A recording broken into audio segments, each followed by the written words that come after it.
This is the Male Review on Yale Radiocast.com.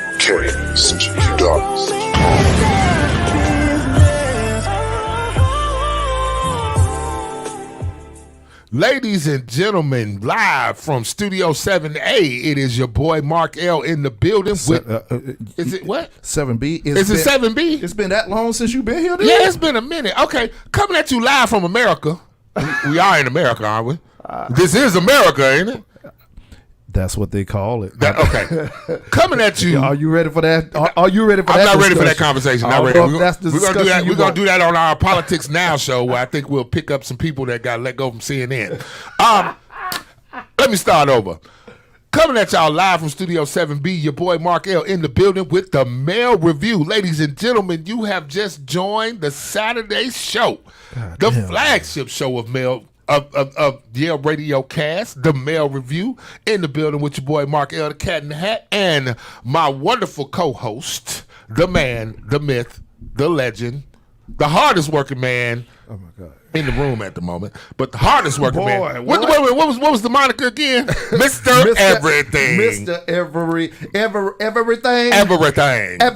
The man is everything. Ladies and gentlemen, you are in the building with the Male Review and the League of Extraordinary Gentlemen. How are y'all this fine Saturday morning? We are glad that you are here with us, checking us out as always right here on YaleRadiocast.com, also on Facebook, and we on everything, man. We streaming everywhere. We're streaming everywhere. I mean, we're streaming everywhere. The streams don't want to deal with us today, yo. This is what happens when you get this energy in the building. All the equipment just start malfunctioning. Shout out to the upper room. Look, y'all on y'all shit today. Okay? They on their shit today, boy. Yo, okay, I see you, Biden administration. That's who the fuck I'm calling out. I see you, Biden administration. Here's the deal.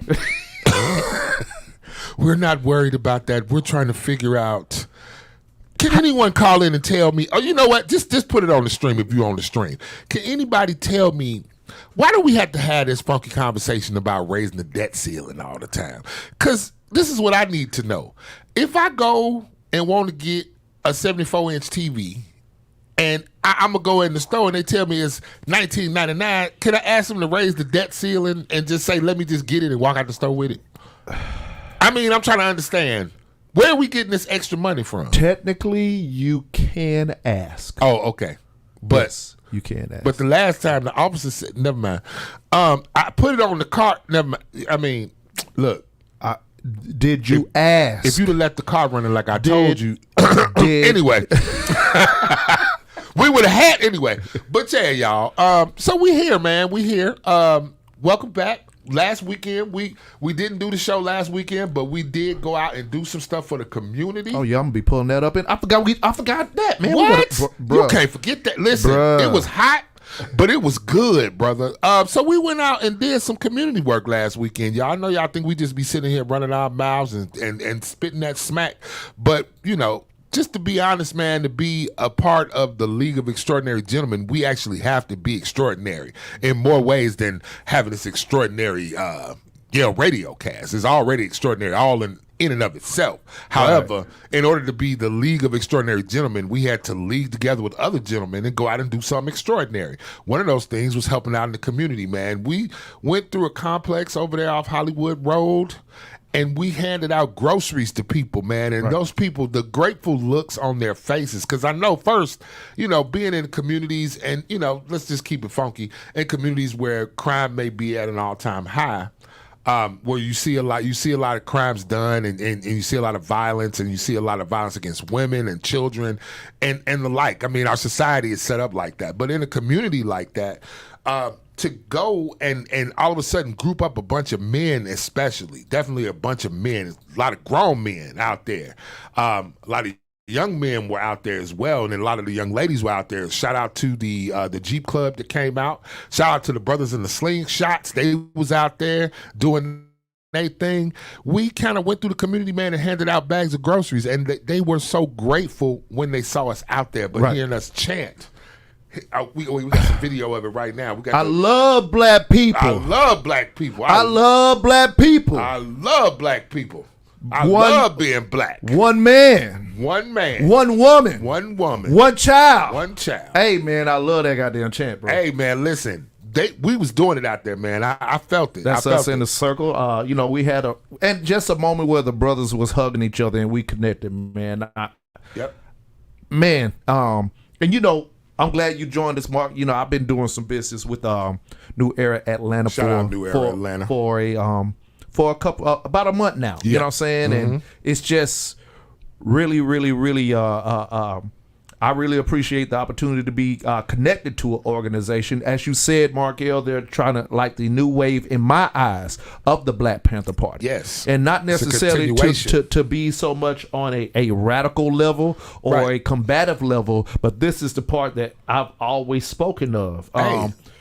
We need to start policing ourselves. Correct. We need to start financing ourselves. Yes. We need to start taking care of ourselves. And I said this because I got a clip that I'm working on for our participation, because we're getting called out now as the Male Review. Absolutely. So they're saying Male Review is out here, and I appreciate that, because people are starting not to necessarily look at us as a podcast. Right. But a collective. And it is. So that's really what it is, man. Yeah, so I love that people are starting to see who we are and what we bring to the table, brother. Listen, we bring so much to the table, I think, personally, but that's just my opinion. However, the community will speak for themselves. Right. I'll let it be like that. But what I can say is this. And one of the sisters at the actual event where we did go and hand out the groceries, she stated she was filming, and we were like, "Hey, what are you filming?" She was like, "I'm filming the black men that they say ain't here. I'm filming the brothers they say are not in the homes and are not out here showing up for the community." Her exact words is, "I'm filming black men that don't exist. That don't exist. They're figments of your imagination, but yet and still the people got fed, my brother." Man, and then the ladies. This is one of the things that we do when we go out there. Yep. And shout out to Key 2. Oh, shout out Key 2. What's up, bro? Check out his interview on motivational shit last week as well. Yep. When we go out there, and him being the president of the organization, he says, "Hey, man, two women need to have a man with them." Well, I said that's perfect for market. And then wait, just a side note. I say I got the perfect guy. Look, 2 women and wait. for one guy. The funny part, just a side note, is the man in the slingshot pulled up playing my song. This train gonna keep on rolling. Hey, I'm like, wait, I got that and a soundtrack. I meant to be here. No, just talking. But yeah, man. Hey, the reason he did that, man, is one, so that you can see first and foremost. There's 2 men out here that are willing to help. One, we bringing the 2 bags women up and the 1 steps. man. So yeah, 2 women and 1 man. Yeah, because they felt like we're going to make sure that these women are going and knocking on these doors, and they need to have a male presence with them. Yes, just to make sure things go safely. Because honestly, we are in the hood. Yep, it's the hood. It's real. And we just us being from the hood. You can't just knock on my goddamn door. Listen, well, shit. Let's talk about the news. I mean, that's pretty much what's been going on nowadays. Right. People knocking on doors and things going horribly awry. So just having people there for safety is good, but it also shows a balance. And I think I'm thinking more of the esoteric view of it, in the fact that you got this man and this woman, or this man and these 2 women coming to the door, right, and they're trying to do something of sustenance. We're not, not to take anything against religions, but we're not telling you to follow this book or follow this theory or anything like that. What we're saying is, hey, listen, we know how tough it is right now, and we know how high groceries are right now, and we know that people, there are food deserts out here. I hear this conversation all the time about there being food deserts. Right. Here today, on that day, we acted as an oasis. We acted as a way for the people to get some food. Now, they may have had a whole kitchen full of groceries, or they may not have had any groceries. It really didn't matter. What matters is that with these meals and with this food, you can use it to feed your family or feed other families. I remember we handed out a couple of bags, and we got to the point where we had so many. They was like, give them 2 or 3 bags. Right.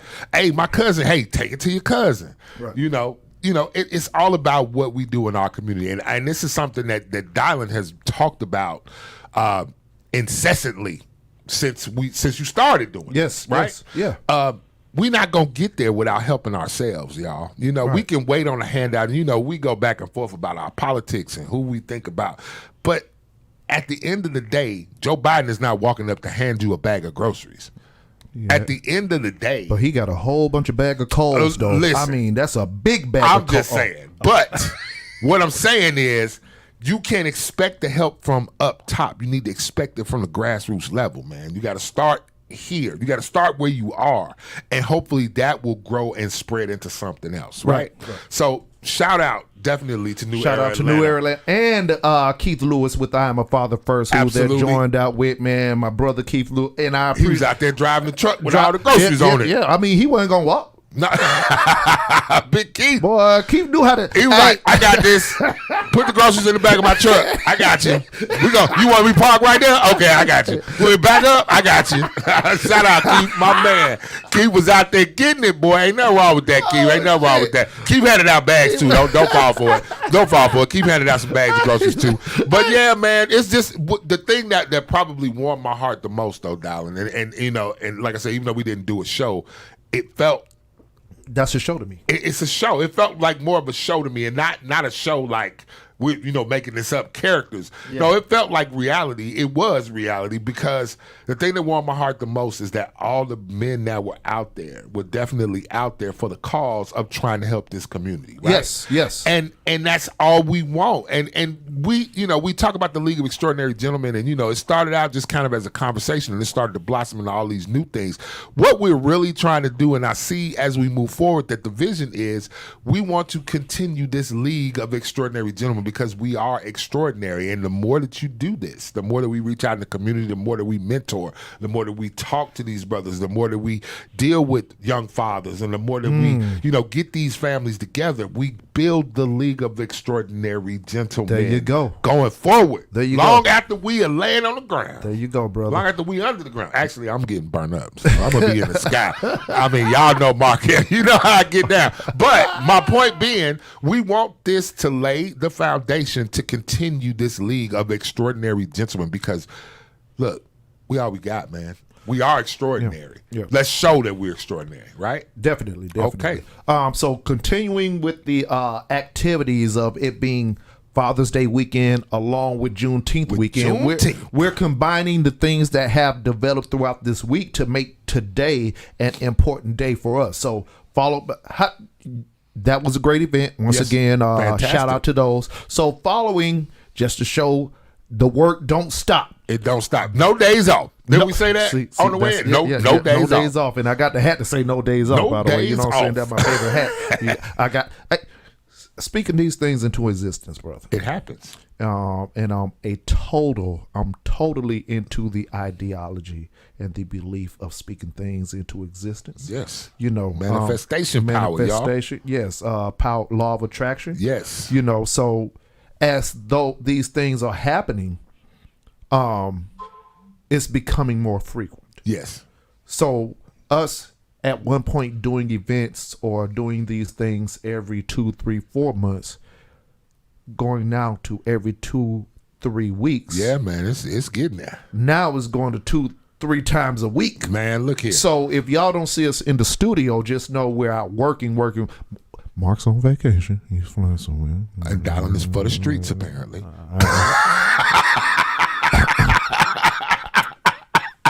But we knew that before the show started. I am the streets. He is the streets. I am the streets. I am the streets. You know what I'm saying? Shout out. I am the streets, Look twice before you crossing. Hey, you know what I'm saying? Look twice before you crossing. Hey. Somebody around here got to be made of concrete, okay? Okay. That's what it is. Bars. I did see my sister on the stream. Shout out to Willette. Shout out Willette. I saw you pop up. Yes, ma'am. But to continue with the activities and the things that we've done as of late, we followed up from that event from Saturday, went on to have Key 2 on Motivational Shit podcast with Lightworker Wayne, who was out there with us as well on Sunday. Let's get it. They came to the crib afterwards, bro. Key 2 swung by the crib. Right on. Let me backtrack a little bit. Wayne came by the crib, and being that our brother therapist G was not at my birthday birthday gathering, he showed up this past weekend, this Sunday. Okay. So the brothers all on the balcony. Okay. ladies doing in the kitchen doing lady shit. I don't care. Minding your business. You was minding your business. Yeah, I was minding man business. Minding man where business. the men belong. Oh Lord. Okay. Get it. We was out there in the woods. We was on the balcony. I was on the balcony in the talking, woods. man. But I'm sitting back, right? Because I know everybody here. Right. Garrett here. Terrence, which is one of the elder statesmen of the brotherhood. Yes, you know what I'm saying? yes. It's there. And then Wayne comes by. I got Key 2, who nobody knows at this point who the hell he is, swing by. He's just there. And I'm watching brotherhood happen. Naturally. Organically, if you will. That's the word. Because now you got Wayne, who is a mental health advocate. Yes. In the same space with Therapist G, Garrick, who is a therapist. Yes. Who is also joined. Now we got Key 2, who is a community activist. Yes. And Dylan, who is just Dylan. Just Dylan. Mr. Everything. You know what I'm saying? Doing some shit. He's trying to figure out he who being the hell Dylan. He being Dylan. Lord. He doing his thing. Yeah, he doing his thing. But I'm watching these brothers connecting a link, if you will. Shout out to Miss Shirley. Shout out to Miss Shirley. I'm gonna talk to you in a minute about some things that you've done for us as well. Yes, ma'am. But just seeing and then talking to Wayne afterwards, say, hey man, me and Key 2 is working on a mental health event and we want to talk to Garrick. Yes. This is the thing that we're talking about, building a community. JuneTeenth. Yes. Black empowerment. Yes. Black support. Yes. Alongside of the fatherhood, brotherhood thing. Yes. Father's Day. Yes. And just to let y'all know, even though it is absolutely Happy Pride Month, I'm gonna shout out to my Pride people. I'm an ally. It's also Black Mental Health Awareness Month. It is Mental Health Awareness Month. Yes. So I say Black men's because it's JuneTeenth, damn it, and I can do that. Right. But our mental health is important, right? I mean, you know, all of this is good. To us, it's important. I want to ask the women, do they actually think our mental health is important? I like to hope so. Because the thing is, once we get to talking about our mental health, yeah, be honest. I'm here to be honest with y'all. You got to scale back on some of your opinions about what you think we need to do. Oh. Or what you want to force us to be, or what you want to force us to do. Right. Because, we need some allies. Because when we talk about the concerns and the health and the needs for a woman, it always says, hey, you need to stop handling us like this for us. Well, on the flip side, ladies, and to be honest, you can't handle me for shit. But Lord. There's some soft dudes out there that y'all handling in the I keep on saying, hey, I never said I lead in soft. Right. I'm a 747. I'm gonna land how the fuck I'm gonna land. Jumbo. Jumbo Jumbo jet. I'm gonna land how I'm gonna land. Okay. Some dudes aren't built for the forceful opinion. Okay. I need you to be. You know what happened. I need you to. You know. Oh, I got you. And that does peck away at your mental health. If you're constantly doing it and you don't know how to say, you know what, let me leave this dude alone for a minute. Because the thing is, we're already built. We're created for fighting the world, right? So we're coming in from a fight with the world. The last thing we need to be doing is fighting with our woman. Correct. Okay. So go sit down somewhere and support me. Support me, and I've always said support is for me. I need my peace of mind. I need my space. Right. And I said this when we did our Tuesday event, the fatherhood event, which was at Healing Haven ATL with Sean Chen. Shout out Sean Chen. You know what I'm saying? So Healing Haven ATL, and he sat down with myself. Also was included was Travis Barber. Shout out to Travis Barber a day. Getting his ceremony. He's about to get his ceremony on today. His doctorate. Doctorate. Dr. Travis. Hey, man. Dr. Trap. Dr. Trap. Dr. Trap. Dr. Trap. That might be a new show coming. Look here. I know Dr. Trap. Hey, Trap. I know you're trying to elevate. Now I'm with your elevation, brother, but you still gonna be Dr. Trap. Dr. Trap. You know That's what we're gonna call him. Is that like not a superhero name? That's a superhero name, Dr. Trap. Is that not a superhero name? Dr. Trap. That's the man. You know what I'm saying? Congrats to you, brother. Congrats to you. And also Keith Lewis was there with I'm a Father First. So he sat down, so we sat down and had a conversation about fatherhood. I'm gonna play this clip and then we're gonna talk about some of the things that was discussed in that event. DeAndre in the building. Yeah.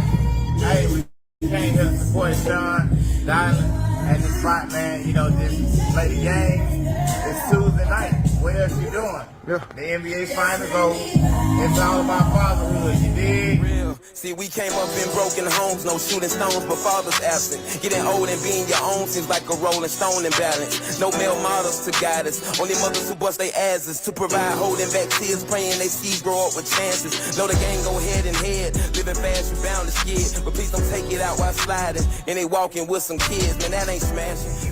All right, y'all. Hey, so it's 2023. We are at where we at, y'all? Gillen Haven.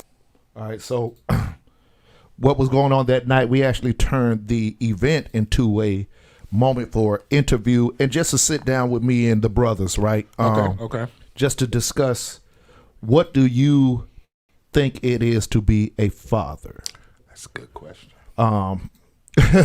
Which, just like you said, it's a real good question. And coming from where we all come from, and it's crazy to see so many similarities with our paths, and the mindset of being a father is so similar. At the end of the day, it's, as Keith said, being a father is about being present. That's it. Yeah. Travis talked about, it being in action. Very much so. Me speaking on the found is the purpose of us building a foundation. And all of it is just embedded in leadership and understanding moments. So I want to ask you, Mark, what do you think it is to be a father, bro? I mean, for me, it encompasses all those things. It definitely encompasses being present. It definitely encompasses being able to set a foundation. It definitely encompasses just understanding that this task before you is going to be a labor of love. I was talking to a friend about that actually this morning. I was one of those fathers who believed that if my kids ain't eating, then I ain't eating. Okay. So you can take that and extrapolate that in however many ways. It could be as complex as, if I'm not working at a job where I can provide and support my family, then I'm obviously not in the right place. Right. Or it could be as simple as, hey, it's only 2 pieces of chicken. I got 2 kids. I need both of them to eat, and I'll just work it out. I'll figure out what I can do to eat something maybe tomorrow. It could be just that simple. But being there and knowing that the task that is presented before you is to basically raise upstanding individuals. It's to basically provide support to your family. It's to basically provide the basic sustenance, the things that we should have in order to survive and in order to live, not just survive and live, but also to thrive in this society. That's what it means to me to be a father, to be able to look at that and kind of look at it like a chessboard and know where to move the pieces. Because you being a father as well, sometimes you got to make a hard choice. Right.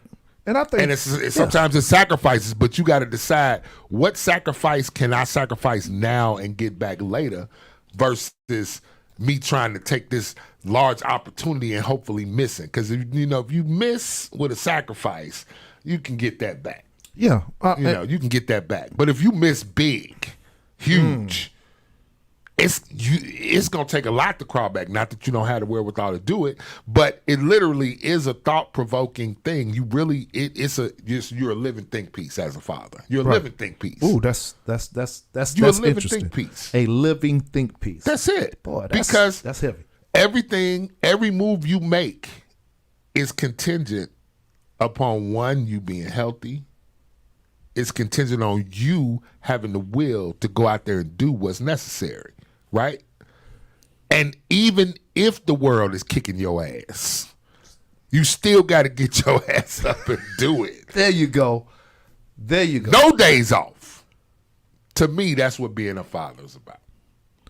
Does that make sense? Shit, I ain't following that shit up. Oh, bro, I'm just ripping, bro. I'm just ripping, bro. Mark L came in bar heavy from ready today. I'm ready, Shout son. out to our sister Willette. Y'all are real men doing real things. Thank you, sister Thank Willette. you, man. Willette. Thank you for that. Yeah, man. And I want to contribute that and attribute that to actually what my sister was saying, that my true sister who has spoiled and has been a very important part of creating who I am. Oh my God, I'm gonna send them people to see you, Willette, yeah, for doing this, because this right. Yeah.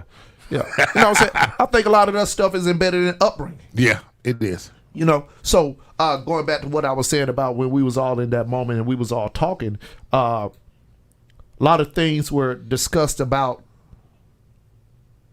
the struggles of being a father. Yeah. And, you know, just where we come from and hearing Sean say, you know, his story, Travis's his story, my story, and be honest with you, we all didn't have the father present like that. Right. My pops passed when I was 13, man. There was a male figure in my life, but right, you know, listen, that'd be a podcast that it'll sound like a crime story if we go through this. But right. you know, you right. I mean, when you come from that. So the thing is, where do you find the drive to become a father, though? Because if you come from a situation where you have no blueprint, right, or the blueprint is so sketchy and fucked up, how do you fix that? How do you do that? Because you got two ways to go. Either you're gonna be just like them, or you're gonna do it completely the 180-degree opposite of what they do. I think with me is the people who did raise me, which is the women in my life, my sisters, my mother, my grandparents, my aunts, for the most part, my uncles left this earth early in my life. So I didn't have a lot of male presence. Okay. But what I was given was the responsibility of being a productive citizen. That's it. That's where it starts. I was given that responsibility of being a productive citizen, which means I had to have a certain level of education. Yes. I had to understand my duties of working and providing for myself first. Yeah. You know, my mom, I could be honest, my mama never told me this is what you need to be for a woman. She said, this is what you need to be for you. There you go.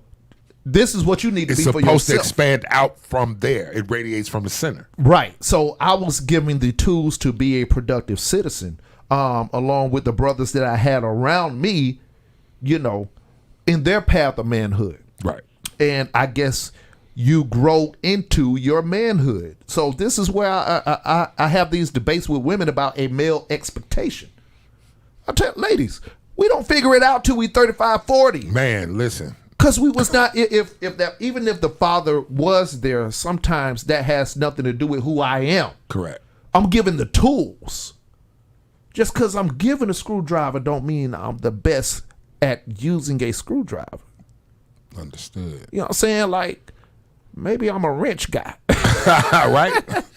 Maybe I need pliers. Maybe I'm good with pliers. Needle nose pliers. You know what I'm saying, man? Very specific. You know what I'm saying? Nah. And we got to learn how to use all these tools as we develop in life. Yeah.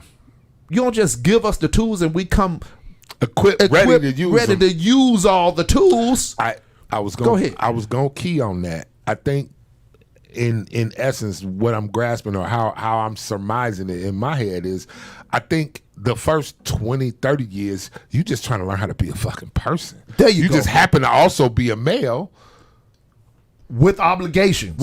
And you gain obligation as you go along before you start to come into your manhood. We are given those obligations. Yeah, you're a man. I mean, okay. So I heard a very wise man say in a phone conversation just recently, "Hey, just because you are of age does not make you grown.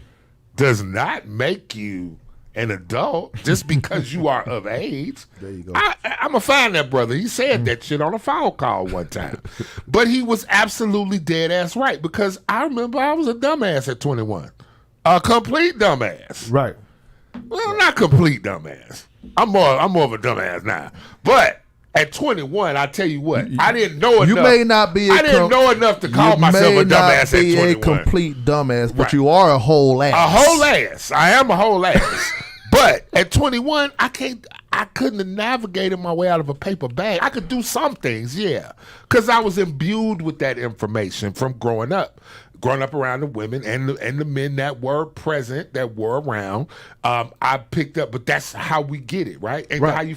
that's how you find your personhood and eventually your manhood, in that you pick up the bits and the pieces. And if you do it the way I want to say we did it, all coming from different backgrounds, but pretty much the same story, you eat the meat and you spit the bones. The shit that you didn't need, you got rid of. And the shit that you thought was wise, you kept it until you ran into something better and said, you know what, there's a better way to do that. Okay, this is how we do it. But that's the point. That's what growing into your manhood or growing into your personhood is all about. Right. And eventually, not just that. So you start out as a person who happens to be a male, you grow into your manhood, and now you got to go into fatherhood, which is ghetto. Fatherhood is ghetto. I love it. Don't get me wrong. Don't take that wrong. I'm saying it for the funny value of it. But you know that. Look at being a grown up, fatherhood is ghetto. Let me ask you this, just real quick. Go ahead. Father's Day story. Father's Day stories. Yes. Just a question. How many times have you wanted something and you saw it and you wanted to get it and you had to go, but my child need, and you had to forego it? Shit, that ain't about. Maybe once. Shit, maybe twice. I mean, well. How often has that happened to you? Allow me to say that I see that every 2 weeks when I look at my paycheck. So okay? my point being, it's ghetto. Because every 2 weeks I'm like, I sure wanted to. I sure would have liked to, man. I sure should have. And this is why at 50 years old with grown children, Mark L is never on vacation. Okay. Because I don't be vacationing. All right, so this is what I'm gonna do, man, and we ain't did this in a while. I'm actually gonna open up the call-in line. Okay, folks want to call in and talk to us. Yeah. Hey, happy Father's Day. Talk to us. We might got something for you for the call in. I'm partnered with my brother Keith with I Am a Father First to try to get some Braves tickets out there for some people. Yeah. You know what? I want to go to the game, man. I ain't seen the new rules in place yet.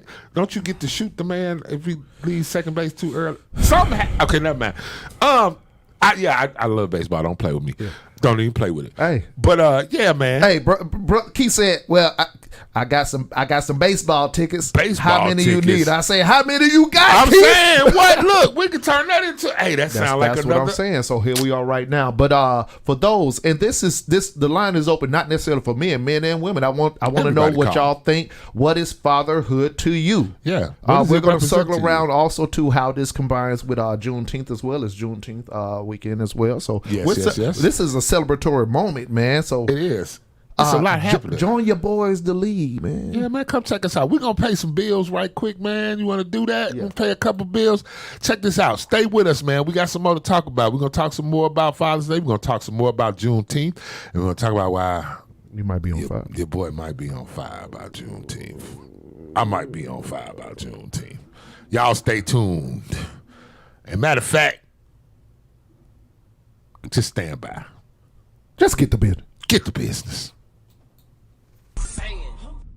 Behind every successful woman is a band of other successful women that have her back.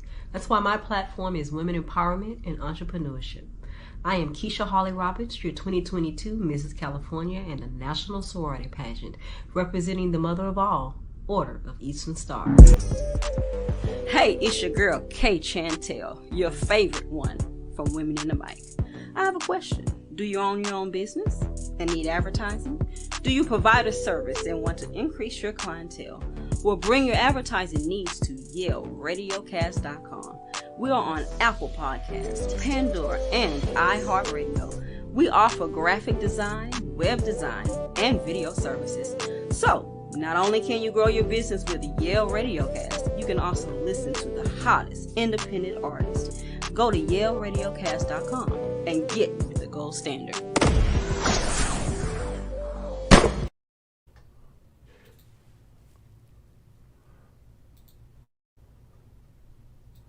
Father's Day. Wow. Don't play with me. Desi, you not driving? It's Father's Day. Are you serious? Don't play with me. Bro. Dang, you're not gonna open the door for me? It's Father's Day. Don't play with me. Okay. You gonna do it when we finish, right? It's Father's Day. Don't play with me. And make sure you get between them toes, too. Hold on. You not finna pump the gas? Girl, what? It's Father's Day. Don't play with me. Hey, Parlay. Desi, can you hold my bag? It's Father's Day. Wow. Don't play with me. Desi, you not driving? It's Father's Day. Are you serious? Don't play with me. Bro. Dang, you're not gonna open the door for me? It's Father's Day. Don't play with me. No. And then close the door. Yeah. You gonna do it when we finish, right? It's Father's Day. Don't play with me. And make sure you get between them toes. Hold on. You not finna pump the gas? Girl, what? It's Father's Day. Don't play with me. Hey, Parlay. Yes, sir. Shout out to Desi Banks, man, internet comedian. The shit we see on the internet. Shout out to Desi Banks, y'all. That was a little funny clip I saw this week. I decided to shoot it over to my boy Dylan because, you know, shit like that make him laugh. And you really want him smiling because if you get angry, It do. you wouldn't like him if he's angry. He wouldn't like him. You wouldn't. Ask the people that work for him. Anyhow. We gotta talk about that. Shit. I don't even want to bring up the topic for next week. My That bad. has something that's, y'all. Something on par for that. But yeah, man, we want to shout out. Definitely welcome back to the Mail Review. Welcome back. Your boy Mark L in the building with your boy Dylan Yale holding it down. We're going to shoot out the missing man formation for the Achilles heel. He out there somewhere. He ain't going to be on the milk box again, is he? He's healing. He's healing. Okay, my man. He's healing. The heel is healing. That's what we talking about. Shout out to TR and RTV. Shout out to everybody as a part of the Yale Radiocast family. We are back here on this wonderful Juneteenth and Father's Day Saturday, just trying to get it out to the people. And we done talked a little bit about fatherhood today. We had some interesting questions. We opened up the phone lines for folks to call in if you want to call in and kind of chop it up with us. Tell us what it means to you to be a father, or what it meant to have a father in your life, or what a father figure represents to you. You know what? I want to hear from the people who had fathers absent in their life. Okay. And how they found their way, or how they are finding their way. Yeah, Because it's a constant thing. Yeah, that's the thing for me. Because you had mentioned earlier, and Sean asked this as well, because Sean, I think he said he had both, he had fathers. So he kind of like asked, how do you get the resolve, or where do you get the, mindset when you did not have that? Yeah, man. You know what I'm saying? So I want to hear from, people's backstories real quick. If you're going to call in, a backstory versus, how you got to where you are with it, that's something that I want people to actually, give us a call in, man. We don't open up these phone lines often anymore, so I want y'all to participate with us today. That's one thing that we're asking for now: communication and participation, for us to grow this network and for y'all to see more. If you digging what we got as the Mail Review, and if you digging what we got as men, let's go. We need y'all participation. We need y'all to say, hey, even if you don't want to call in, you tell somebody else to call in. Hey. Share it, man. That's all we ask. Share this stream, like it. We are in a growth point. Yep. And we're around some people that are pushing that narrative as it should be. Yep. A better narrative for community. So I want more insight. I want more input. I appreciate the conversation and the communication on the streams, but we're getting back to verbal, understanding of all sides. Yes, So- indeed. Yes, indeed. And I mean, just talking a little bit about the clip. Clip was funny, laughing. Him shouting, "Hey, man, it's Father's Day. It's Father's Day. It's Father's Day." Because we talk about this all the time. We talk about it, especially around Father's Day. How fathers be getting the short end of the stick. Right. We get the socks. Right. And we get the Jovan cologne from Avon. My sister started we with get some goddamn Avon cologne like 3-4 years ago. God damn it, Wanda. We get to barbecue. Isn't that great? We get to barbecue. We have to barbecue on We our get to day. barbecue because that's what fathers are supposed to do. We're supposed to cook. What you putting on the grill, motherfucker? What the fuck you putting on the grill? Nah, man, that ain't their job. That ain't their job. That's our job. That's our job. So we did. I thought that was a funny little clip. That was hilarious, man. But we got the Father's Day. Definitely, we call it the Father's Day holiday. But I tell you what, even though it's not as commercialized as other holidays, and I'm just gonna leave it there. I'm not gonna go into which holidays because I don't want to offend nobody. Unfortunately, Dylan doesn't care about offending people, but that's why I'm talking right now. Hey, man. Cut his mic. Cut his mic. Who the hell you pointing to? Oh, that's right. You the producer too. Yes. Mr. Everything. God damn it, he's in everything. I'm the mic cutter. You want to show me the? I got one person that can handle it. Upper room, you know what to do. Just saying, man. I don't want to be so that's you in bed with the upper room. No, not at all, sir. Not. I'm on the side. I'm just on the side. I be watching. So anyway, just talking a little bit about that. We don't want to offend anybody with other holidays, but they don't make as big a deal about Father's Day as they do about other holidays, and that's fine. This happens, and as fathers, I gotta honestly say, I'm kind of used to it. Hey, we get the shit job. So we get the shit job. KP duty. You know what that is. Somebody out there burning kerosene. So check this out. So while I was looking for father content, other content things to talk about, when we're going through the shows, we look for articles and things to discuss. This came across my goddamn stream timeline. What? Yes. Jay-Z has been avoiding paternity tests for decades, alleged illegitimate son said. Uh-oh, wait a minute. Wait a minute.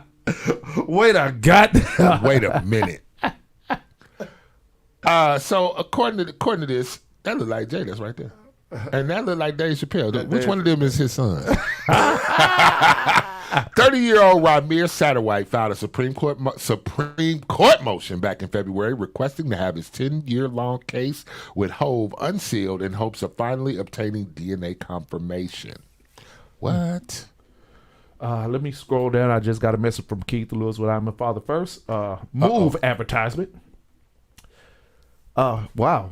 And this what I want to actually talk about this. This is somewhere that kind of like circles real close to me. Jay-Z has been a proud father of 3 since wife Beyonce welcomed their twins, Rumi and Seer, in 2017. Their eldest, Blue Ivy, was born 2012. She's proudly been shown off on the arm of both the mom and dad for years since then. He's obviously pleased with the family he's built for himself alongside his frequent collaborator. That would be his wife. I think she did need to help him have these children. So yeah, a collaborator. Let's go with that. That's what I'm gonna call. Hey, y'all know I date multiple ladies. We just gonna call them. These are my collaborators. Collaborators. Now watch. I'm gonna have 5 breakup texts for this show. My collaborators and me. Frequent Yeah, we talking about emphasis on the frequent. However, elsewhere, a 30-year-old man named Ramir Satterwhite claims that Hove is his father too. Okay. Unfortunately, because of the Watch the Throne, hitmaker has been avoiding taking a. I would go to all albums, Watch the Throne of everything that he's produced. You picked that? That's the album. Not to say it was a bad album. Just saying that's where you stopped. That wasn't it. That wasn't even his last album. That wasn't it. That one wasn't it. That wasn't the last album. That one wasn't it. Okay. I'm just saying. And this is a new article, I'm just saying. That from May. Just from May. Yes. It's just June. So has been avoiding taking a paternity test for decades now. For decades. He does not have the concrete proof needed to sustain his claims. According to Daily Mail, Satterwhite has been fighting since the age of 21 to prove Sean Carter's role in his life. After 10 years, he's bringing his case in front of the Supreme Court in hopes to have them unseal it. that money to seal a case. First of all, who seals a DNA case? Hold on. Go ahead. We're gonna circle around to it. The force of the 444 Hitmaker. Yeah, now that 444 that album. 444 was. Yeah, that was the album. There you go. 444. Yeah. Hitmaker finally take a DNA test, giving his alleged son the closure he obviously craving. While speaking with the outlet Saturday, made it clear that his main goal in this situation is to seek justice served. What is justice served in his eyes is the question. He will apparently stop to nothing to achieve. All right. Where do we start, Markel? I need to know, how do you seal a DNA case? That's something. That's a thing. That's apparently a thing, bro. So you're trying to tell me that someone could say, "Hey, I think you my dad," and I could be like, "Shut that case down, right quick." I'm not owning into that. You ready for it? I'm not owning into ready that. for it? How do you do that? When you're a billionaire, you can tell them to do whatever the hell you want. This okay? I forget. I don't know why I forgot myself. Billionaire Hove. You're on Billionaire a pace Hove. to make it. Okay. Y'all gotta understand we Jay-Z fans right We here. just sick Jay-Z fans right here, Y'all bro. will forever get a Jay-Z bar. Y'all be getting Jay-Z bars and y'all don't even be recognized. We be sliding them in on you. It's like the news when they do the weather report and they go back and forth on the record, and people be like, "Are they saying Tribe Called Quest stuff?" You gotta draw with your pencils and paint with your own brushes. In order to find the way to be a father. Yeah. You are correct, especially if you don't have that background. You are correct. You are correct with that, Willette. And that's, not to pull away from what we were talking about, because we're gonna go right back to it. I'm gonna swing back around. But I mean, you're absolutely correct. You pull your examples and you pull from everything that you know. And I think the major piece of that is, first, you need to be a good human. Start there. You got to be a good human first. This the problem we have with that, right? Everybody has a different definition of a good human. Okay. So that's a problem. That's problematic if you don't have examples to see around you. But you know what? I want to say people know what's right and what's wrong. Markel, but that's my wishful thinking. In the eyes of many, Dylan is a horrible human being. Because, and I'm about to circle in this comparing example with the Jay-Z things with his kids. Okay. On one end of the spectrum, and I speak on this often, so when that moment comes, nobody will act like I have not brought this up and mentioned it on a numerous occasion. Okay? On one end of the spectrum, I have a son that I have a very strained relationship with. Right? Correct. Let that mother tell it. Dylan ain't shit. Right. Tyron's birthday was May 14th. Once again, I tried to call him, text him, contact, call, don't answer the phone. I cannot control what's going on in Syracuse, New York. The world would say, well, you need to fight for the rights of your baby. As if I haven't. Let the world tell it. Yeah. Because of how they perceive I need to move in that situation. Okay. I'm just putting it out there that it is a true thing. On this other damn fence, I have another son that thinks I am father gold because of that relationship. Gotcha. So, comparing with the Blue Ivy and the Jay-Z with this son thing, how would we view Jay-Z if it came out that is his child? Because this is what I want to hear. Well, why the mama ain't saying shit? Because we know one thing, ladies. Y'all, what woman wouldn't want to say, Jay-Z my goddamn baby daddy? I mean, huh? It's that. Do we know the situation is? Hold on, whoa. Is that the mother that has passed away recently? That's what I'm saying. I'm wondering. Oh shit! Oh, billionaire home, my mama passed away. Stop it! Just stop it! With the Illuminati. He's tied in. Illuminati. Stop it! He's tied in with the elites. Illuminati. But regardless of that fact, no, I get your point though. I get what you're saying. Does that make him the bad guy? Does that make him bad because of whatever that relationship is? The real thing is you don't know what those relationships are and what they were and who did what and who did what wrong and who didn't move in the right way and so on and so forth. Mm-hmm. So I understand this child, Satterwhite, this gentleman, 21 years old, trying to go ahead and get that taken care of. I don't fault him for trying to find that out. I don't fault him for that. But here's my thing: it's obviously been brought to someone's attention if it's a sealed case already. So why did they seal that case? Ooh, I want to see that come out. That's the thing. Why is the case sealed, and why do you need to? Is it because it could be because his mom brought the case, and because he was not of age, it was sealed under juvenile, but. I mean, I'm reaching here. You know, black people in the law. You know, I'm reaching. But at 21, he's requesting it to be unsealed at 21 years of age. That's the thing. I wonder what that's about. I guess my question is, it's a lot of people out there that said they got Dylan's baby. Why or would Dylan's baby? I'm pretty sure. Ain't nobody say it because they got throw baby. Got a lot of throw babies. You ain't never had nobody say, "Ooh, you the father of my child." Man, look here, man. I'd have had quite a few. Oh, so that's what I'm talking about. I'd have had. So quite anybody a few. could say. I'd have had quite. You could say a lot of stuff. Yeah. More throat babies than anything, though. Yeah, I had to tell one, you can't get pregnant in your throat. Shut the fuck up. You can't. You cannot get pregnant in your throat. Shut the fuck out of here. My aim was great by then. Brought a whole little thing, the picture, the ultrasound and everything. I don't want your baby. What were you, 12 when she tried that? No, I'm about to say, because lady, 2000, you know damn well we 2011. Listen, there's only one way you're going to get pregnant that don't take medical intervention. It's got to go in, and you got to leave it in. No, you ain't got to leave it in. You got to leave it in. I mean, unless they stuff it in. That's I've seen some NBA stories. Yeah, I'm not trying to give every story. You know, but I got you. I feel you. Hey, Drake had to put hot sauce in the condom. Hot sauce. I got hot sauce in my bag, swag. Jay-Z adjacent bar. I'm saying it's another bar, adjacent. Adjacent. What was that phrase we were just using, man? The cold whatever. What was that word? Co-conspirators. No, we're not co-conspirators. Now you're creating a whole different story, boy. Collaborators. Collaborators. Frequent collaborators. That was a freaking collaborator. I'm gonna get a t-shirt with that on there. Hey, shout out to Black Dial Designs, Nikki. I need the t-shirt that says frequent collaborator. That's what we changing the name of the show to. Bro. That might be the name of the show for real. The frequent collaborator show.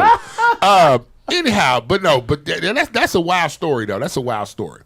So you got this man who is saying that Jay-Z is his dad, and they're trying to get it. What would you do in this situation? Do you as Jay-Z, wouldn't you want to dead all that noise at some point? Wouldn't you want to somehow go and say, look, here's the DNA. Let's prove it once and for all, and bullshit to the back. It's gonna be different for Jay. Let's think about it like this, because So you're saying if it was me and not Jay-Z, right? What would I do in my case? What would you do in your case? And Jay got millions of dollars. Somebody say, "Hey, that's what I was asking." Dollar, you my daddy. Here's the DNA. Damn, I am your. You are my kid. Okay, well, all right. Let me go ahead and lace you down with this. That's a question, bro. Right? Because I'm not the best guy with, and Sean told me I'm somewhat of a mentor these days. That's a hard question to answer. It is a hard question. Now. It is a hard question. What age is this child? This gentleman is 21. I'm saying, so if a 21-year-old walks out the blue and says, "Hey, you the daddy," what would I do? What would you do? I mean, it would definitely strike you. Immediately, you have to go back in your mind and look in his face and think, "Where did I see your ugly ass mama?" What? Your mama? Oh yeah! Wait. Yeah! Oh, I did. So, but they come out and say that. But here's what I know. Shout out to Young B the Truth, FDK. He know. Hey, I would have to give up my card as the president of FDK. You have to give up your card. Yes. Don't worry, we hold it. We'll hold it. We'll make you FDK president emeritus. Yeah. Forever the president, even though the board has spoken. FDK board. He is the chairperson. But no, on the real, this is what I say, and this is my thought. Help me out. Here's my thought. Here's what I know. Knowing of your character, and knowing of the character of the brothers that we hang around. My thing would be, after the initial shock, you would try to figure out how to best serve this situation. Okay, so now that we've done this test and we've determined that you are my child, what do we do now? How do we move forward in this? Are you gonna start coming over so I can get to know who you are? I mean, it would lead with this. Well, little nigga, you can't move in. Right. I mean, I ain't got nowhere for you to stay. I ain't got no. I mean, where your mama at? And 9 times out of 10, if he come spitting that dialing smack, I don't need you for nothing. I got my own shit. You know what? You just might be my kid. I'm gonna be like, I'm glad we understand that. Glad we you on that don't level. need nothing from me Because I don't got nothing to give. I don't got nothing to give. I still think. I mean, we could talk. Yeah. Get to know each So other. honest conversation. Yeah. First of all, I'm gonna say, well, what have your ragged ass mama told me about you? Told you about me? Right. What have you been told? Because if you're popping up right now in my world at 21, first of all, DNA tests. Mari? Let's just say Mari. Dana done got in there. Let's just say, finds out You are the father. I am the father. My follow-up needs to be, well, number one, I don't even want to talk to him. I want to talk to his ragged ass mama. Right. Like, why you didn't tell me? And the story more than likely would go out something, because you wasn't check and and you ain't had nothing. I tried to put it on this dude because he had more money than you. Or the truth. Maybe she'll tell the truth. You know what? I honestly did not know that you was the father until the DNA test. Stop it. You know what, Mark? You know why I got a problem with you? This is why I got a problem. You should. Everybody ain't bad. Let me have it. Let me have it. Let me have it. Let me have it. Go ahead. You be slanting for them motherfuckers, right? Which is cool. You said or the truth. The truth could be, which is more likely the truth, be because for her to say I didn't know, you still know my dick was in your damn shit for me to be a possibility. Correct. So no, you don't get to say I didn't know when it's a possibility. The same way these dudes be using the excuse of it ain't mine. Dude, if you was in that shit, it's already a possibility. Yes. So you don't get to say I don't think it's mine or I don't know. You could always say it might not be, it might be, it might not be. So basically your thing is you should have been forthcoming about it from the beginning. When you realized you was pregnant, that was when your time clock started. Yes. Okay. Oh shit, I've been with this motherfucker and I've been with this motherfucker. And I've been with this motherfucker. That shame you talk about bringing back, that's what happened. That's what I'm talking about, though. That's your mistake that you got to own up to. That shame you talking about, that's what happened to it. You got to be goddamn honest and say, you know what? I got to sit all 6 of these niggas in the motherfucking in the living room, and Dollar gets to sit on the good couch because he got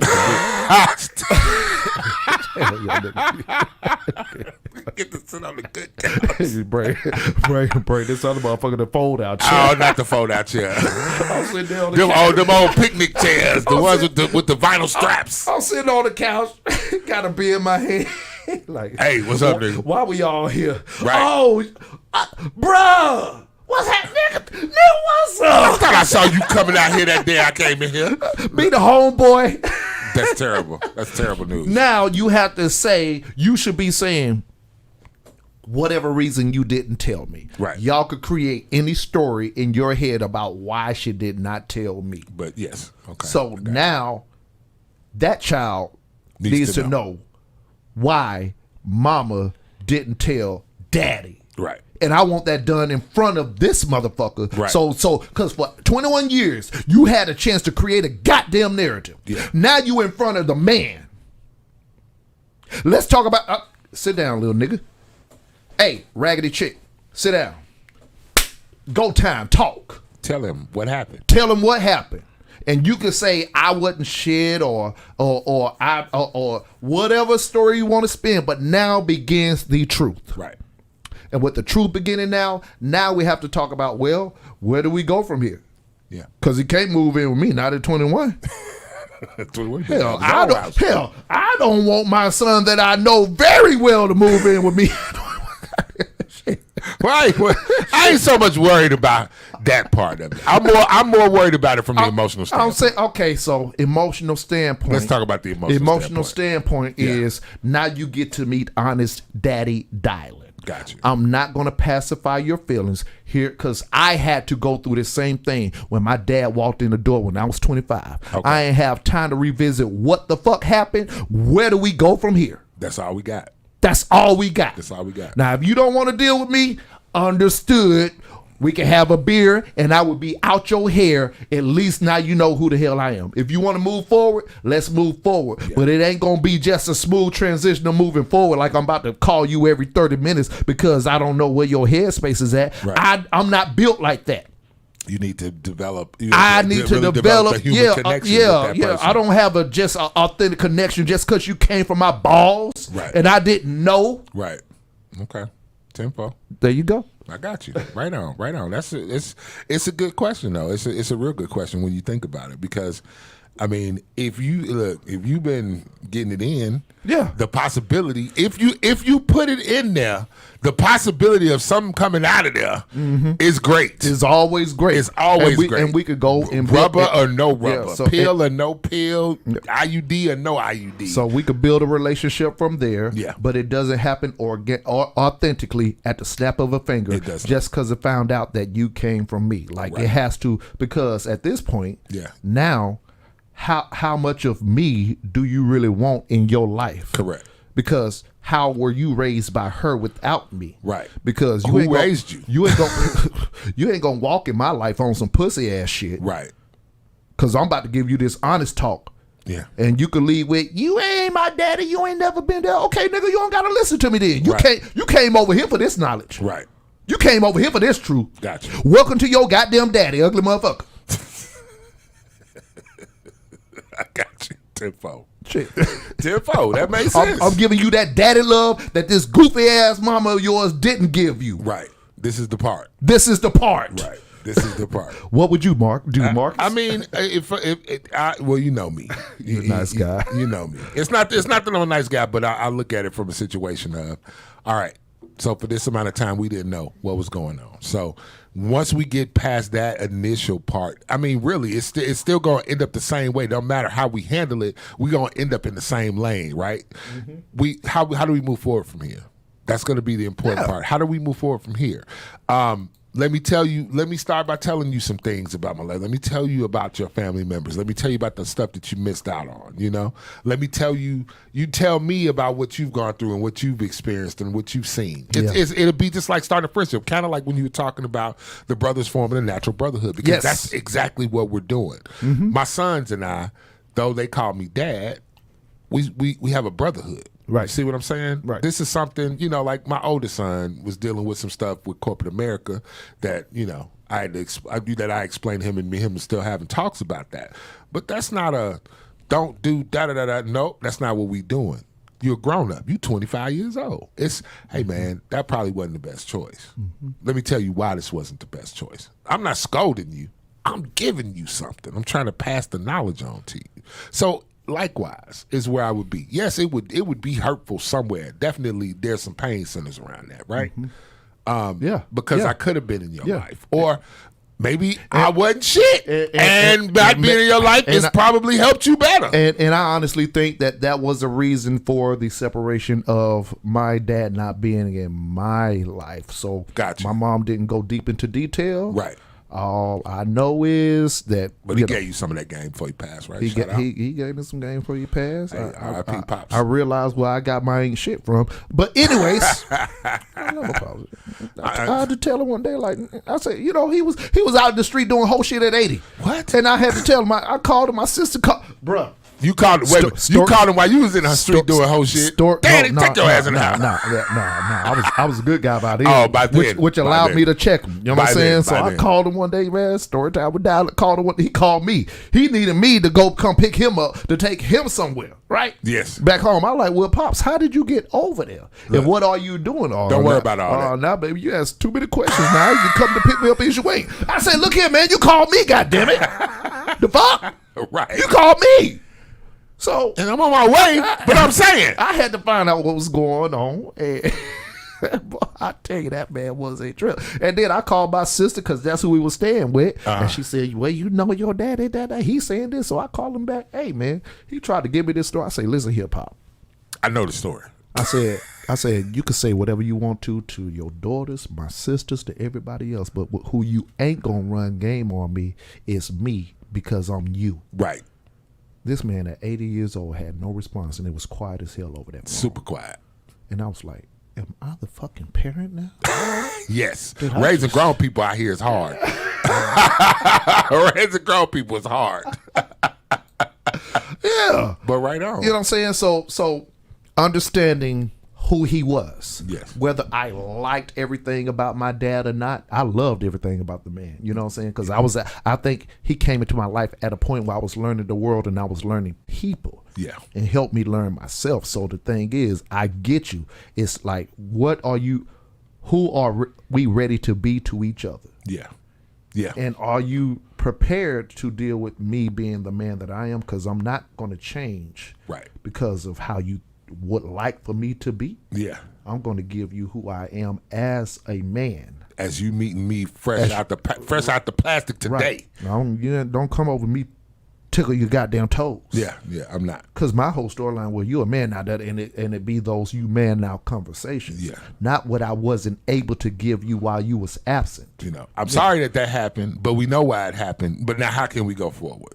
Yeah. That's it. Yeah. That's it. That's all. Yeah. So shout out to Lightworker Wayne on the stream, brother Lightworker Wayne, man. What up, what's Wayne? going on, man? So, but once again, the call in lines, we got these open for y'all. We want to get some conversation. What is your idea to be a father or idea of fatherhood? Idea of what fatherhood is.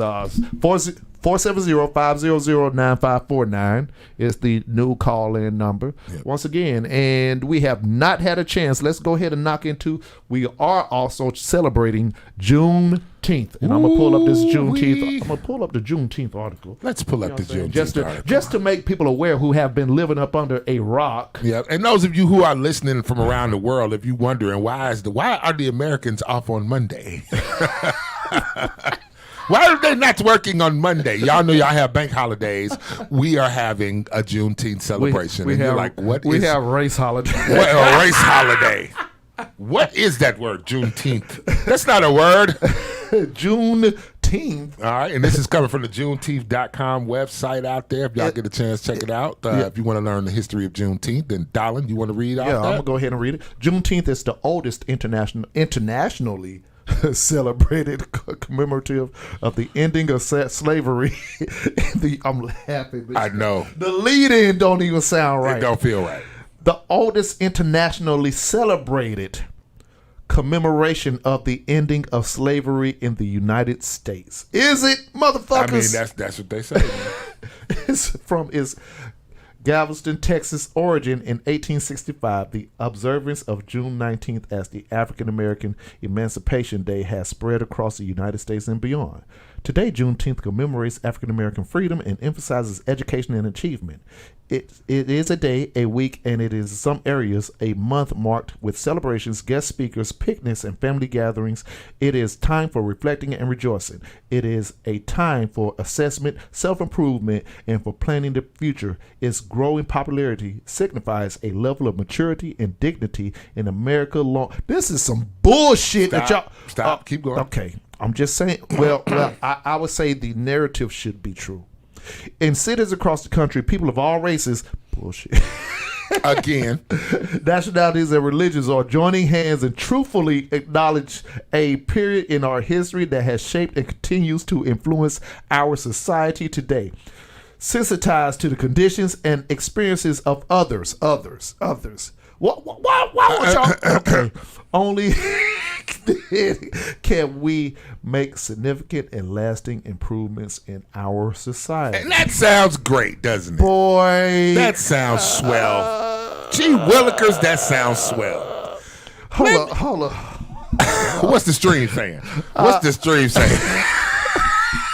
It look like it's lighting up over there. I just don't understand what Jay-Z wants. Sis, she about like 8 minutes away. It's okay. It's no problem. It's okay. Thank you for talking about Dan for 10 minutes ago. He's rich. That's why. Markel, where are you at with this, man? All right. So let me first of all let me talk to the audience for a second here now.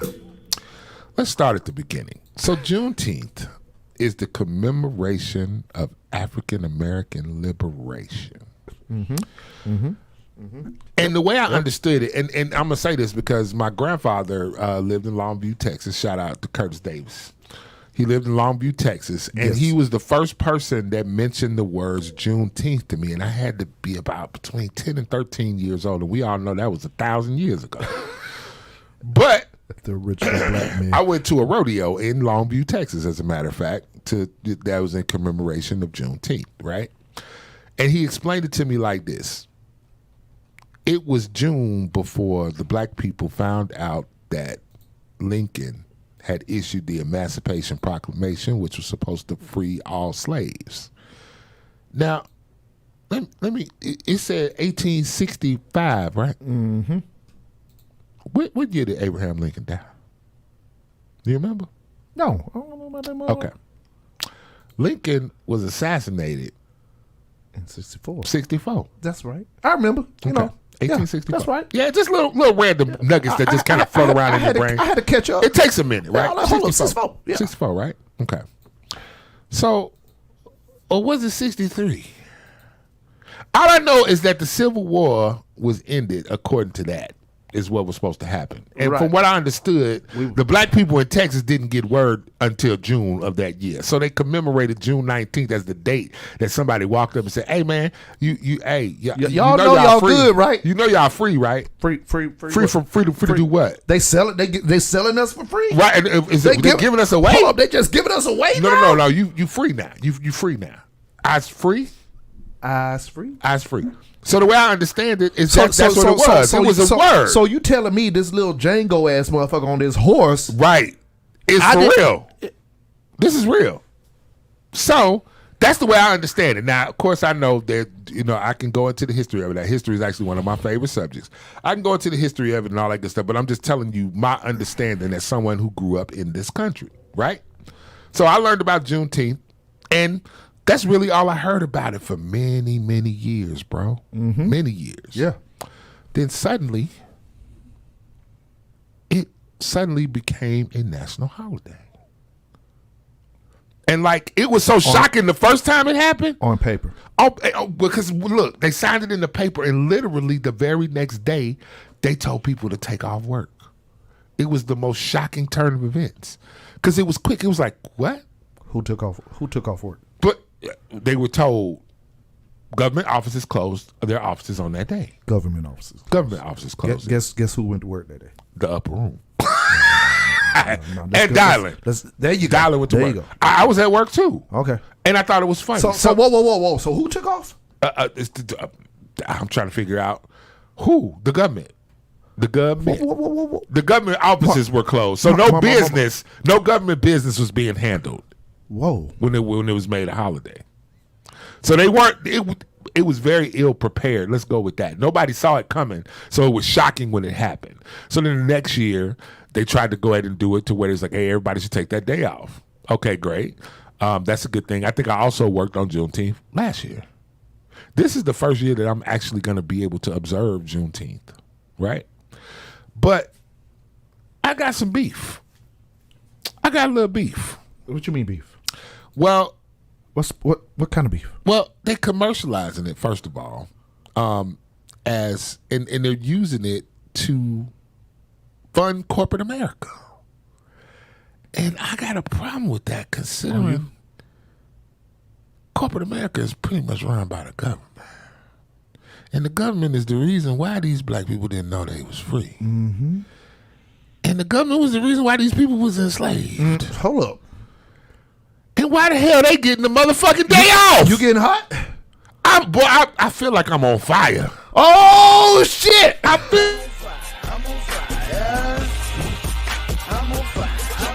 Now this ain't nothing but a prime example of what being fire is. Even when I get emotional, I cry them fire tears.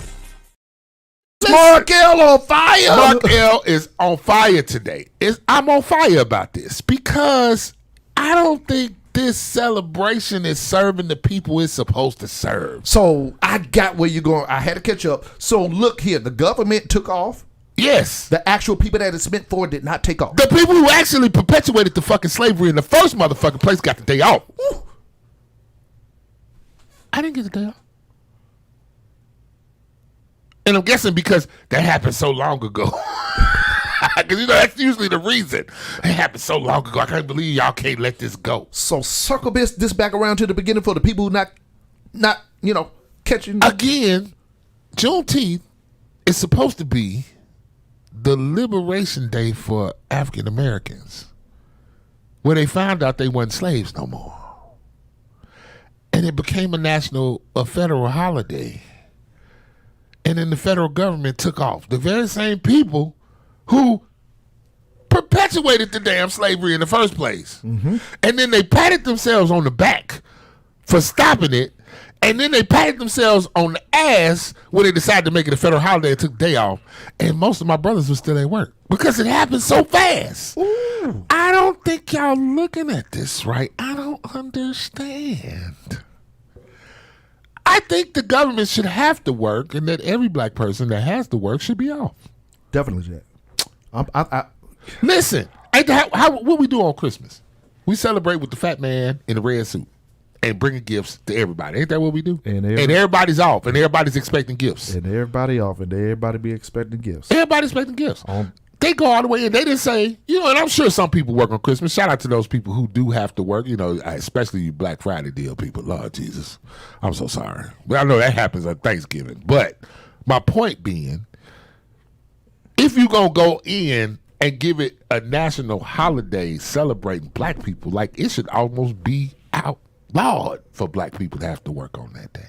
Pretty much. Almost like how they celebrate Memorial Day. For the veterans. Yeah. We fall into. You know what, Mark L? I think the problem is, man, you would check out too many boxes. We'll always be all right. Veterans Day, Father's Day, Juneteenth. Hey, I've been single parent Mother's Day. I need my Mother's Day. You know how I smoke, so Arbor Day. Shit. I'm saying I should be off work, period. But my point being, here's my thought. Honestly. So based on what you just read from JuneTeenth.com, yes, I feel like that's a great spirit. I feel like that's in great spirit. I think that's great. I think it's wonderful that that's what it should celebrate. But I think in kind we should celebrate it. And also, why is we having a picnic? Do you know what a picnic is? I'm not finna go there. Let me stop. Let me take off. I gotta take off this hat and put on another hat. Yeah. I gotta talk to my hotel brothers out there because a picnic, literally pick a nigga. Anyway, so there's picnics and barbecues and all that wonderful stuff. And yes, black people love good food and watermelon and chicken. Right. You see where I'm going with this? Man. It's a great idea, and it should be about black empowerment. I think that things like what happened last Saturday should happen on Juneteenth all over the country. Go to a black family's home and drop off a bag of motherfucking groceries. Ooh. Go pay the mortgage a month, motherfucker. If you really want to commemorate what this did, because technically, I'm just gonna tap dance on it. I'm gonna get up off of it because we only got a couple minutes for show left. Mm-hmm. However, considering that slavery and everything that happened after slavery, even up to Juneteenth, into Jim Crow, has pretty much put black people back 200 years where we owed a bunch of shit. Go drop off some motherfucking groceries. Go pay a mortgage. Go cover a light bill. Find white people. Shout out to my Achilles heel. You could benefit from this too, I'm sure. Hey, you know what? Shout out to my Achilles heel. I got it. That's why he's not here. Is that why he's not here? Because it's Juneteenth? Yeah, and he off. Do it. And you off. You mother. Okay, all right. Really. Josh took off. Josh took off for Juneteenth. Look, If y'all know Josh, I need y'all to go, hey, especially y'all listening on Facebook, I need y'all to tag Josh in this video and say, you I can't believe you took off for Juneteenth 2 days early. First of all, white chocolate. Your chocolate side supposed to be at work. But, listen, I'm saying this should be a day where you should be able, why not? Why not? If you're black and you can prove it. Yeah. Let's get a drum roll for that. Boom, boom. If you black and you can prove it, that's not for you, Rachel Dolezal. If you're black and you can prove it, she blacker than if you're black and you can prove it, you should be able to walk into a Kroger and say, "Hey, load this cart up and take it to my car," and they should give you groceries in celebration of Juneteenth, because if you're talking about the liberation of black people, how can you talk about that without talking about the financial contributions that need to happen in order to bring us back up to where we're at an even level? Right. And that's serious, real fucking talk. I understand, but I can't get jiggy with Macy's making money off the backs of the freedom of black people because it's Juneteenth, motherfucker. All right, I'm gonna land my plane right there, and I'm back. The good old Ally Marcus, who's nice. Yes. I will say this: that article, and I'm very much in support of Juneteenth, the foundation and organization of the absolutely of. But that I would say that's very what would be the word that I'm using? Valid.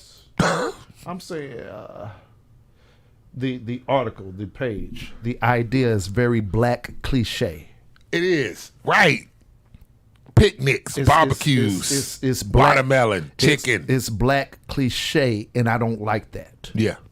Because nothing in any of that thing said really spoke to the true reasoning of what happened. It just said it's what a freedom of slaves. Yeah. Didn't go into in depth of, it says the celebration moment. Right. Not the structure moment. Right. I think we need to continuously discuss structure moments. Yeah. And structure moments aren't picnics. Structure moments aren't barbecues. Structure moments need to be us as a community, whatever your affiliation and personal things are, as a black person, as far as whatever it is needed to move a needle forward. Yes. That to me is a true essence of what we commemorate with Juneteenth. Which we should commemorate with Juneteenth. And don't get me started. Like I say, I see the work with the people that I'm assigned with and I'm aligned with now. Yeah. Doing the work in the community. Stop telling me about a goddamn picnic and talk to me about a community organization. Right. And have some barbecue there now, because a nigga do like barbecue. But I'm saying that's not the reason we here. Go on, Dallin. Shout out to brother Councilman Mark Baker, who, was running for City Council of South Fulton. And he lost by 16 funky ass votes. Now, everybody knows that I have not over my lifespan been the biggest advocate of governing structures or political, the politics realm. But I do understand the purpose of people in a chair. Yeah. Because as I was at an event with Judge Joe Brown, and his words were, we need to stop voting for the person. We need to start voting for the policy. Yeah. That's what I'm looking for, people. Yeah. But I am totally looking for policy from our people. So, Brother Mark Baker, man, we're going to get you that seat. Hey. Shout out to Mayor Khalid. Yep. Who is, I've never seen one man so feet on the ground. Yeah, man. He's in this brother, he sends me text messages on my cell phone, bro. And I mean, it's a blast. You know, anybody could be a part of a group, but for a mayor to have the time to do that, man, or to have a staff set up specifically for him to say, "Hey, send this text message blast out to them 1,000 people." But no, he's going to answer the phone when you and call. he will answer when you call him, bro. Mm-hmm. That's what when we talk about community and we talk about people that care about the community. Fuck the politics, y'all. The politics is the bullshit, right? Just think about it. I would say think about it like a marriage, but then Darling ain't gonna be able to go home today. But the minutia and shit don't matter. It's the people that are involved and how this affects their daily lives, right? Mm-hmm. And if you're a person who just happens to be in the political arena who is about the people, that red tape muckraking bullshit, that don't matter to the people. It does not matter if you got a food desert where little kids can't get healthy snacks or where all the chips is cheaper than all the fruit and the vegetables. It doesn't fucking matter that so-and-so showed up late to the debate. That shit is unimportant. What's important is the people of your constituency, right? And that man is about his constituency. Shout out to Mayor Khalid, bro. Man, so yeah, that's where I'm standing, back on my platform, if you will, of it's about us. It is. It ain't about a one person of us. It's about all of us doing what we got to do. Right. Like I said, I love this idea of the growing connections of the League of Extraordinary Gentlemen. Yes. You know, it's starting to spider web out into things that we didn't even see. It felt so crazy to have to go from this fatherhood event that I spoke of earlier to then I had to go to the party where Mayor Khalid and Mark Baker were. Okay. You know, it's like I'm going from here to here to here. Now I got this. Now I got this. Now I got to do this with this. You know, it's the work that's being done by the people who care. Yeah. And I don't care if you disagree with what they care about. The fact is they're caring about something. That's correct. You and know. that's the rooms we need to be in. That's the room you want to be in. Yeah. You want to be in a room where people are trying to do stuff, do things for you and the community as a whole. Yeah, so I don't want to get on this unhappy community talk shit. It's you know, not unhappy. This is happy for me. Well, you know, but I don't want it to be redundant. I got you. Understood it. You know, it's so much to discuss, and we circle back around to that. Yeah. You know, it is Juneteenth. It is. You know, so it got to be talked about. It got to be discussed. But I just want everybody to be aware. Just do your part. Yep. Do your part. And I think, but I mean, I'm serious about that. I don't see, y'all might laugh. It sounds funny. Yeah. But I'd be great. Somebody, hey, man, we just brought you a bag of groceries, man, in celebration and commemoration of Juneteenth. Slide me a slab of ribs. I don't think there were no ribs in none of those bags. Ain't no ribs in no ribs. Slide me. I'm saying, but there should be. Damn it.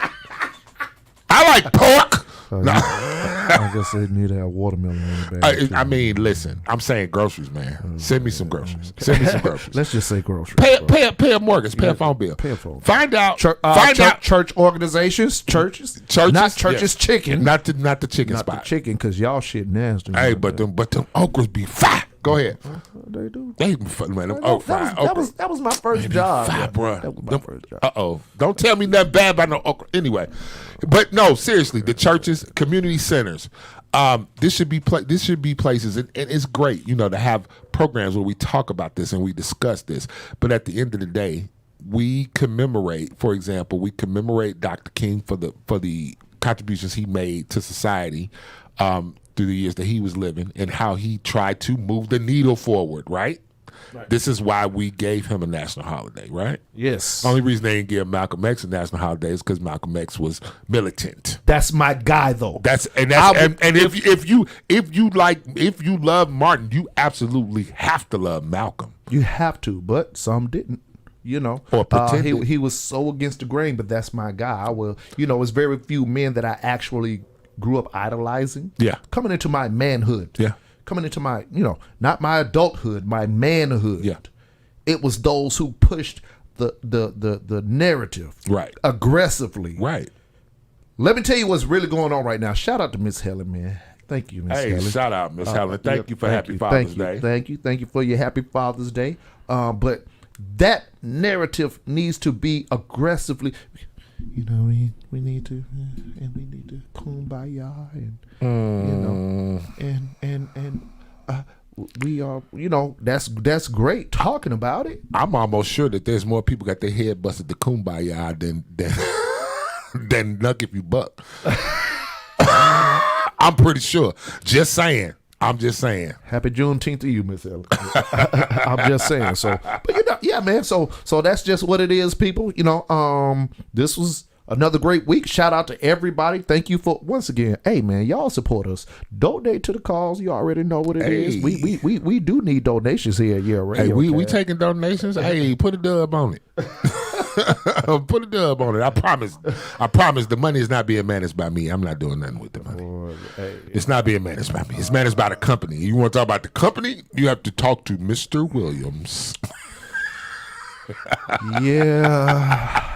Yeah, I am so looking for a manager of the finances. Indeed. You know, but because Mr. Everything can't be Mr. Everywhere. That's the problem. They testing that theory. They're trying it. They're trying it. But you know, once again, everybody, shout out to everybody. Shout out to the brothers. Once again, Dr. Travis Barber. Absolutely. You know what I'm saying? Dr. Trap. He loved Dr. Trap. Wait till we can get a t-shirt that say Dr. Trap. We getting a t-shirt. I'm going to get a t-shirt Dr. Trap on it. He don't know that. You know what I'm saying? Sean Shin with Hill and Haven, brother. Thank you for everything that you have brought to me and the things that, you know, just having, you know, as Pastor Sean. Yes. And being able to have a conversation with me being dialing. Oh, boy. That was interesting. That was interesting. Pastor Sean. Dialing Yale. Are you sure that wasn't Pastor Troy? He was drinking that night. Hey.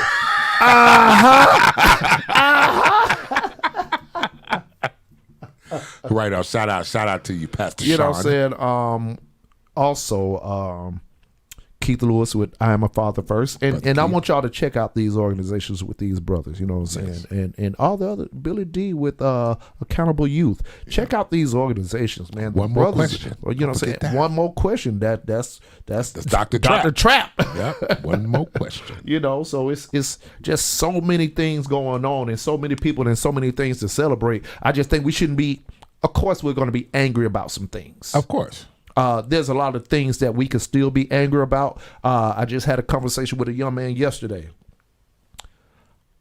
Actually, I had that conversation all this week. Mm-hmm.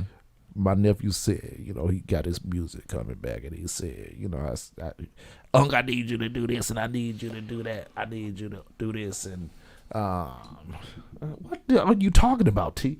My sister, I think she's like 90 minutes behind on the stream. She's jumping back and forth. No, she did some research for us. Oh, okay. The condom broke. Okay, so well, she need to preference that. Willette Williams, get your shit together. I heard the condom broke, but it had a reason to go wrong. I'm playing. But you know, but circling back to what I was saying, conversation with a couple of people this week. They were mad at some things that happened. And he said this to me. He said this me and this person, and y'all did this. You know what? I am not in the position about worrying about what happened at this point.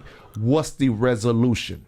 What is the fix? How do we get to this? How do we? Okay, we're here in this moment because they had to sit down in my office. Young man sent me a whole bunch of text messages, and I said, I talked to my supervisor. I said, bring him in my office. Yeah, please. And I sat down. He walked in. He got his head down. I said, so go ahead. You out of your feelings yet? You out of your feelings yet? Sit down. I said, because at this point, I heard what you said. Where do we go from here? Right. How do you get past this moment? How do you get out of your moment? What's your fix to your problem? Yeah. What's your what's your fix to this moment? Right. That's why, you know, resolution driven, purpose driven, focus. Got to focus on what's next. And I think that's where we are with it. I think we're getting to a point where it's a lot of division created. Understand this. Father's Day can be very separate from Juneteenth, along with the purpose of Juneteenth being very separate from Pride Month. Right. It's a whole bunch of stuff in the pot where people are saying, I'm right about this exclusively, and I'm right about this exclusively, and I'm right about this exclusively. And it ain't about about you in this moment. It's about me. Put all in a pot of gumbo that may not mesh well. That's some nasty gumbo. Yeah, especially with that rainbow shit. Oh, stop it. We could all work together. I mean, have you ever put Skittles in a pot of gumbo? Again, this is Mark. I've never. However, but your point, I get your point. But this is what I agree with you. Circling back, restating the fact. Is that what we call it? Yeah. Restating the fact. Let me reiterate. You are correct. You can have very separate. These are all very separate celebrations, all for very separate reasons, right? Right. But I think collectively moving forward from here, because everything is so compartmentalized, and it touches on a lot of things, kind of like what you said with us and holidays. You know, we veterans, we're fathers. You know, we do a lot of different things that probably are combined, but it's all about being a complete person. Mm-hmm. And it's all about what you think will move your person and your people and your community forward. And as long as we can agree that the community needs to move forward, I think we'll be in a better place. Right, bro. Even with disagreements. Okay, you can disagree. So we got to disagree. How do we move forward? How do we get past Because this is where I'm at with it. I'm not going to agree with everything you're talking about. Oh, absolutely you know what I'm saying? not. So understand that I could disagree with you, and that doesn't mean I hate you. That don't mean I agree with what you're saying. So I have conversations with men about, the whole, black men, black people are being held down stance. I actually understand where they're at right now because I've talked to them so much that I get their position. Right. Okay, it's been 400 years now. You've identified the problem. Now, how do we solve it? Yeah, you can say you're being held back still, and I made them aware that no, we're still being held back because a man may not even be racist, but he's going to hire somebody that he's familiar with. Mm-hmm. I relate more to, if I'm a white man, I relate more to you as a white man than this black guy coming through here, and I have a perception or a certain stereotype of him. Don't mean that he's a bad person. Right. His damn resume may speak better than yours. Yeah. So I, as a hiring manager, I'm not going off the resume. Right. I'm probably going off how I resonate the with this familiarity. guy. The familiarity. He said, you know what? I understand that. Yeah. Did he totally still agree with it? No, because we can't use that for every moment. No. So we're not going to use everything for every moment. Let's always move towards a resolution, a fix. But we got some things coming up. Once again, like I said, we talked this community talk. Miss Monteria Robinson has reached out to me recently. If you remember early last year, we had the interview with her about the murder, I'm calling it, of her son, Jamarion Robinson. Check out that interview on Yale Radiocast where she spoke of her son that actually got shot 56 times with over 64 bullet wounds in his body. It's not over. Please join me and my family as we continue to seek justice for Jamarion Robinson. Mark your calendars for the continuance of the immunity hearing from 21st to the 22nd. They're trying to get immunity for these officers that were convicted in this murder. Please share, donate to the GoFundMe, Justice for Jamarion. We are finally getting closer to the finish line. With the address there, Richard B. Russell Building, 75 Ted Turner Drive, Southwest Atlanta, Georgia, 30303, time 8:30 a.m. That is correct. So once again, that was a situation where the son had a mental health moment, what did he suffer from? Schizophrenia. He was a schizophrenic. And the girlfriend called, if I recall correctly, for some help. The cops came and they killed this young man. They murdered him. In cold blood. Yes. It took a whole task force to shoot up the house that this young man was in while he was upstairs. And took the life of this young man. And we're at a moment like this where, as I say, this is where we come together. Yeah. Even if we can't be present, we all ain't got a chance to go out and march and be at the courthouse, but sharing this content to let the world know, or your social circle know, hey, this is what's going on out there. Yeah. Turn off the twerking videos, y'all. Turn off the rap videos, y'all. Let go of the tickety-tockety. Yes, the tickety. You sound like old man. I am an old man. But no, really, you're right. Let's get out there, man, and really, really affect effectively make a change, right? Mm-hmm. Yeah. Let's get out there and let them hear our voices, y'all. That would be my Juneteenth miracle wish. Say that again. That would be my Juneteenth miracle wish, that we get out there and let them know what we really going through and affect some real change in our communities, bro. Right. That's real. Well, that's where I'm at with it, man. Thank you, everybody, for tuning in. Once again, donate to Yale Radiocast. It doesn't have to be a lot of money, but a lot of money is appreciated. Hey, like, and subscribe. Share this with 5 people. Like, subscribe, share the stream. More comments, more shares, more likes, more subscribe. Please donate $1 or $2. This helps move the needle forward. We're upgrading equipment. We have more outside events coming up, and this takes financial assistance to us as well. Absolutely. Where these events ain't necessarily for us, we're putting these things together for y'all. Yep, you know, for y'all to see the movement happen, for y'all to see the growth happen, for us to connect the links, for us to bring people to you that you say aren't around. We're bringing the people that we see that are around to you. You just may not be aware of it. Okay, so any last things, Mark? Hey, last things I got to say is everybody, please be safe out there this weekend. It's hot in the A. Definitely. If you out there, no matter where you celebrate, no matter where you're listening from, be safe out there in those streets. If you are celebrating Juneteenth, definitely celebrate well. Take some time to talk to your families. Take some time to talk to your community. Take some time to try to do some good. Maybe you can offer some assistance to someone who is sick, shut in, elderly, or infirmed. Maybe you can do that. Show that you are here in support of your community. Shout out to everybody that's celebrating Father's Day and all those fathers. Shout out to the fathers. Shout out to the fathers. The father circle. No, I love y'all, days man. off, fathers. That's what we do. Celebrate your Father's Day. Sit back, kick your feet up, go on and enjoy them socks and them Avon colognes and Skittles, random Skittles, random Skittles from the children. Don't put Skittles on the grill. Please don't put. If you put them on the grill, your Father's Day card is being revoked. But other than that, man, I just want to say thank y'all for tuning in as always, joining us here on the Mail Review, right here on Yale Radiocast, the League of Extraordinary Gentlemen, your boy Mark L. and my masterful co-host, Dylan Yale, the namesake. Shout out again to the leg. The whole leg. The whole leg. Including the Achilles heel who is healing. And Brother T.R. who is drilling. All I got to say is... drilling. Yeah, healing and drilling.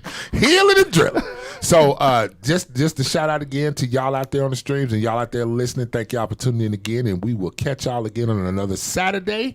And as always, my brother, our motto is and always has been. It will remain. Get the business. Get the business. We'll see y'all next time. See y'all next week. Holla at y'all. Happy Juneteenth. Show me them teeth, baby. Yale Radiocast.